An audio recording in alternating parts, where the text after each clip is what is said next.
quarterly report time here at McKimms Real Estate. We give our landlords a detailed written summary of market conditions every 3 months. We thought we'd get the bare bones of them down to you here today on the socials, because some of the trends we're feeling on the ground when we're out there listing and selling and leasing houses has certainly been borne out by the statistics we're looking at here, which are primarily from CoreLogic, Estate Agents Cooperative, and our own internal figures on sales and leases.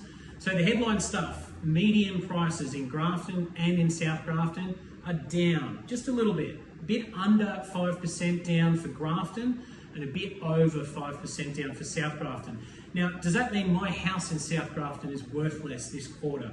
Chances are maybe not. With a small enough size, and we're looking at one suburb over one quarter compared to the previous corresponding quarter last year, it may reflect more on the type of properties that are hitting the market. And it's also very interesting to note that transaction numbers in both Grafton and South Grafton were up. And in South Grafton, they were up substantially, more than double the amount of houses sold this September quarter compared to last September quarter. And that's what we're feeling as well. We've listed and sold a heap of properties, particularly on South Grafton Hill, in that more affordable price range, which I guess for South is between 380 and 450,000. And a lot of those properties were rental investments that were being sold for one of two reasons, and I think they're pretty important when we look at the rest of Australia. First reason, big trend, the baby boomers.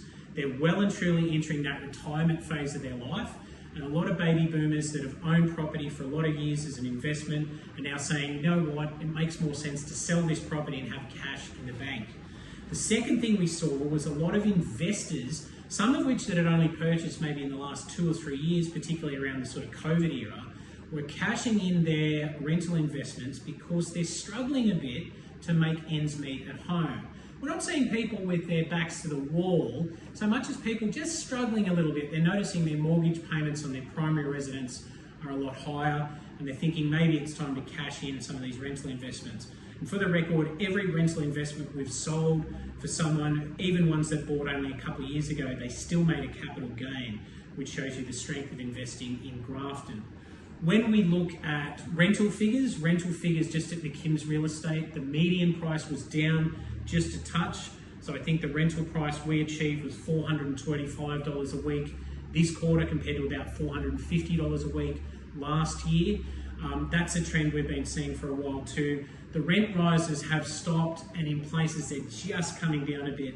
So we're telling our landlords, be a bit more conservative with your rentals, and just trend those asking prices down. You've got to be mindful of the type of tenant that's looking to rent your property, and you want to make sure the rent you're asking each week is at or below 35% of their take-home pay. Now, those median prices I mentioned before, Grafton $475 down to about $452, South Grafton $455 down to $417. So there have been some drops there. Again, it doesn't necessarily mean that every property's lost value. We are finding some of the bigger, nicer places in South, places in the 700,000s, 800,000s, are just taking a while to sell. They're not transacting as much as those listings we're getting, like say 173 Ben Street, South Grafton, we've got at the moment asking 450, that are getting a lot of attention and are typically selling within about 3 weeks. Now we also look at the macro, the whole country. And of course the big news this last quarter was inflation rates. The CPI is now down to within the target range of the Reserve Bank, 2.8%. So champagne, popping, celebration, not quite. We have a bit of a theory that those latest inflation numbers have been more heavily influenced than you might think by the federal government's energy rebate scheme. Now, for those that don't know, the federal government's basically given every household a $300 rebate off their power bills. It's come up at $75 a quarter, and I'm sure it's been very welcome to any families out there like mine that have a big bill and like any relief they can get. But one thing you've got to give the federal government credit for is they're always looking to give cash handouts, especially at this time in an election year.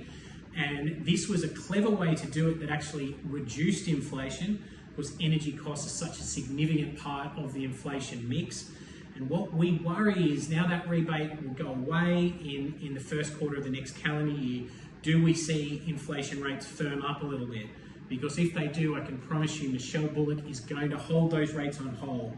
She's already signalled several times she's not going to drop them until she sees significant downward pressure on inflation. And I guess I pretty much agree with that, because high mortgages is a pain, but high inflation is really terrible for every Australian.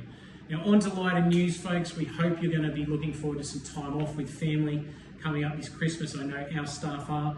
And in staff news, we've got a big congratulations to Sophie McIntyre, our property manager, who got engaged in the last couple of weeks. And we welcome 2 new staff to McKimms Real Estate. We've got Latasha Winters, who started with us on reception, and Philip Carr, who's moved into a sales support role. So look forward to seeing both of those staff next time you come into McKimms Real Estate. Thanks very much for your attention, and we'll be reporting again next quarter.